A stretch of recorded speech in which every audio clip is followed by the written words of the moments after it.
ಏನೊಂದು ಕಾಂಗ್ರೆಸ್ ಸರ್ಕಾರ ಸನ್ಮಾನ್ಯ ಸಿದ್ದರಾಮಯ್ಯನವರ ಒಂದು ನೇತೃತ್ವದ ಈ ಸರ್ಕಾರ ಸಂಪೂರ್ಣವಾಗಿ ಭ್ರಷ್ಟಾಚಾರದಲ್ಲಿ ತೊಡಗಿದೆ. ಏನು ಒಂದು ಮೂಢ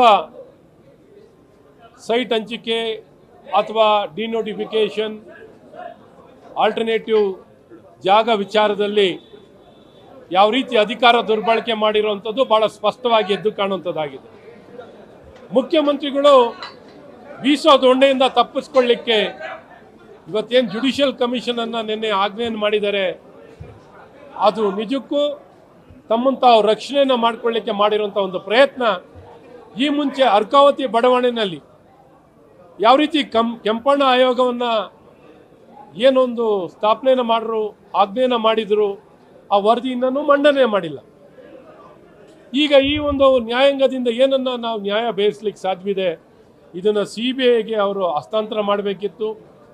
ಮತ್ತು ಮುಖ್ಯಮಂತ್ರಿಗಳು ಅಧಿಕಾರ ದುರ್ಬಳಕೆ ಲಾಭಕ್ಕಾಗಿ ತಮ್ಮ ಅಧಿಕಾರ ದುರ್ಬಳಕೆ ಮಾಡಿಕೊಂಡಿರುವಂಥದ್ದು, ಕಾನೂನು ವಿರುದ್ಧವಾಗಿರುವಂಥದ್ದು ಇವೆಲ್ಲವೂ ಭಾಳ ಸ್ಪಷ್ಟವಾಗಿ ಎದ್ದು ಕಾಣುತ್ತೆ. ಅವರು ರಾಜೀನಾಮೆಯನ್ನು ಕೊಡುವಂಥದ್ದು ಕಾಂಗ್ರೆಸ್ ಪಕ್ಷಕ್ಕೆ ಇಲ್ಲೆಲ್ಲ ಒಂದು ಕಡೆ ನೈತಿಕತೆ ಮೌಲ್ಯ ಇಲ್ಲದ ಕಾರಣ ಅವರ ಪಕ್ಷದ ವರಿಷ್ಠರು ಏನು ಕ್ರಮವನ್ನು ವಹಿಸದೆ ಮುಖ್ಯಮಂತ್ರಿಗಳ ರಾಜೀನಾಮೆಯನ್ನು ಪಡೀಲಿಕ್ಕೆ ಅಸಹಾಯಕರಾಗಿದ್ದಾರೆ. ಕಾಂಗ್ರೆಸ್ ಪಕ್ಷ ರಾಹುಲ್ ಗಾಂಧಿ ಅವರಾಗಲಿ, ಸನ್ಮಾನ್ಯ AICC ಅಧ್ಯಕ್ಷರಾಗಿರುವಂಥ ಮಲ್ಲಿಕಾರ್ಜುನ್ ಖರ್ಗೆ ಅವರು, ಈಗೇನು ಧ್ವನಿ ಇಲ್ವಾ ನಿಮಗೆ? ಈಗೇನು ಸಂವಿಧಾನ ಕಾಣಲ್ವಾ?